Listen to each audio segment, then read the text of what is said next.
Alright guys, welcome back to another video.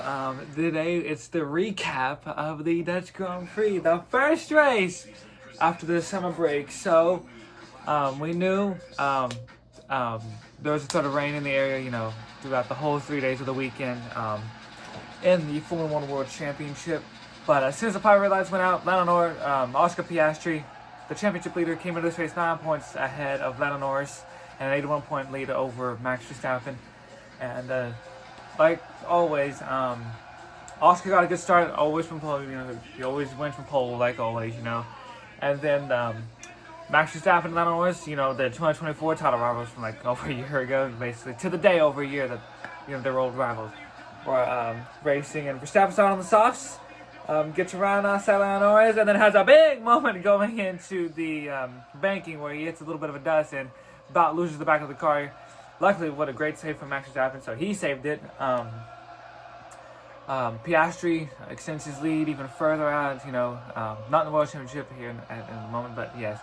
But extends, the race lead that he had over Verstappen and the Norris. And then at lap 9, Lando Norris was able to get around Max Verstappen, so he was able to get around Verstappen to take second place back.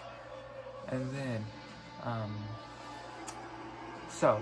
but as things, as you probably all saw, as things would stand, if Oscar was still leading, he would extend his lead to 16 points. But if Norris took the lead and won, it would be down to 2 points between the two Papaya McLarens and the two title rivals, or as Carter likes to call them, the two championship protagonists or the two title contenders. Either way. And then we got a first safety car. Not how I wanted to, have the first race back, but Lewis Hamilton goes into turn 3 and slides and hits the wall, got on the paint, hits the wall, brings out the first safety car, compromising Charles Leclerc. Is pissed off as Leclerc literally comes in and literally exits, and then I don't know at this point. Leclerc came in losing 2 positions, but yeah. So Charles Leclerc lost spots, which kind of hurt Ferrari at the moment, knowing they're fighting for second place between Mercedes and the Constructors. They came into this race 28 points ahead over Mercedes in the Constructors' Championship, so they did lose a little bit of ground. And so we restart with Oscar once again dominating, this restart over Lando Norris and Max Verstappen. And then George Russell and Charles Leclerc. You go back to Hungary, literally just 3 weeks ago, where these two literally clash. You literally go back to 3 weeks ago, literally, they clash at Hungary. George complains, saying he moved into braking and all that, yada, yada, yada. Well, they go into the little chicane section. I mean, Charles Leclerc just get his elbows out at the moment. Like, he's not putting up with George Russell's complaining. He literally goes side by side with George Russell, 2 tires on the ground, 2 tires off the curb, and literally passes the Mercedes. At this moment, we don't know if Leclerc did get a penalty or not, or George Russell. The FIA have not said anything at the moment. I've been on the F1 app. I have not, looked at anything or nothing yet. But we'll wait and see whether I get more news or not. But yes, we'll wait and see. And then, like always, and then Charles Leclerc made a funny comment saying he cannot complain about that. Well, George Russell goes on the rest saying that, he went off the track, he needs to get that place back. George Russell doing George Russell things, but yeah, so. And then the first little bit of raindrops fall, like expecting, weather was in the area, dark clouds were, over the horizon, so yes, dark clouds were over. So yes, Oscar Piastri, his lead didn't hold up for long as Lando Norris was able to take chunks one by one out of it, he was behind Oscar by, 4.0. A couple of laps in, it was down to 1.2, 1.1, 1.0, and then 9 seconds, 8, in the DRS range. But Oscar started pushing, the guy was able to build back up. And then George Russell let his teammate Kimi Antonelli by to see if Antonelli would chase down Charles. So yes, and around with like 30 something to go, Antonelli comes in for a set of softs, and then after that, Leclerc comes in, and oh my gosh, how bad could it be for Ferrari? Well, it gets even worse. Honestly, on lap 32, 33ish, I think. Charles Leclerc and Kimi Antonelli go around the banking. Boom! Antonelli hits Charles Leclerc, basically destroying Charles Leclerc's race and all that. absolute nightmare for Ferrari, as this is a race, and personally as a Ferrari fan, a race that we all want to forget. So yes, Ferrari with a 28-point gap over Mercedes, now 12 points ahead of Mercedes. So yeah, that big lead they had takes a big knock in the Constructors' Championship. So they need to go into the Italian Grand Prix on home turf, either to win or finish in the points on the podium, or have Mercedes DNF, one of the others. But yeah, so Antonelli hits Leclerc, which gave Kimi Antonelli a penalty for causing a collision, and just things would get worse for Kimi Antonelli. He goes to the pits and then gets another penalty for speeding in the pit lane. So yes, so Antonelli gets caught for speeding in the pit lane. So we'll restart with a couple laps to go and all that. And like I said, Oscar Piastri dominates this restart once again. But Lando Norris once again he's coming on lap.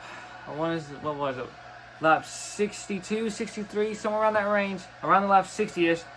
Lando Norris reports that there's something smoking in the car, and then they cut to the robotic cameras, and there's just smoke pouring out of the back of the car.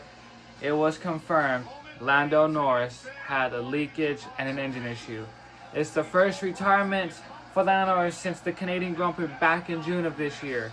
It's his only second DNF, but his first since the June's Canadian Grand Prix. So, just when you think the championship can get into more interesting, it just got interesting, because now Oscar Piastri would extend his championship lead now to 34 points. Yes, 34 points now to Lando Norris after his DNF.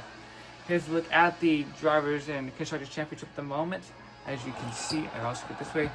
It's Oscar Piastri now with 309 points, and Lando Norris was still 279 points. Max Verstappen is eliminated. He's at the 100 range, so he will not be a five-time world champion. He is 105 back from Oscar Piastri, so he is eliminated from the Drivers' Championship. So yes, it's just now between the two McLarens. Whether we still get a championship battle or not, Oscar Piastri is still it's Oscar versus Lando for the championship and that number one. One of them is going to be taken off Max Verstappen. So yeah, we restart, and then it's when the checker flag finally flies. Oscar Piastri wins the Dutch Grand Prix, extending his championship lead to now 34 points after Lando Norris' mechanical failure. Well, ahead of Max Verstappen, and the rookie of Isaac Hadjar gets his first podium in Formula One. How about that for Isaac Hadjar? His first podium as a rookie. Just think, round 1 back in Melbourne, back in March, he crashed on lap 1. Round 15, he ends in style on a podium. A great day for RB. This is their first podium since the 2020 Azerbaijan Grand Prix.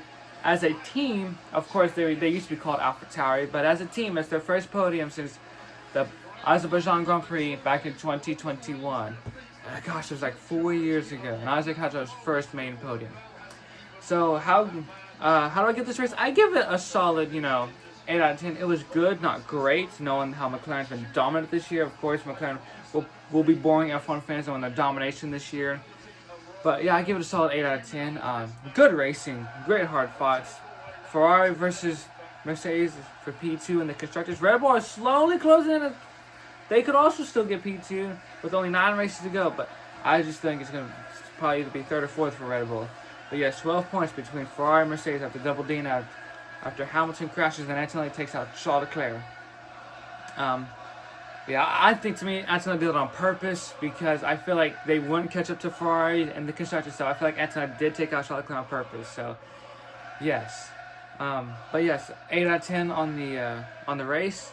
And yeah, thank you guys for watching. I'll see y'all for a little review of the Cookout Southern 500. Thank you guys for watching, and I'll see y'all tonight. Goodbye, everyone.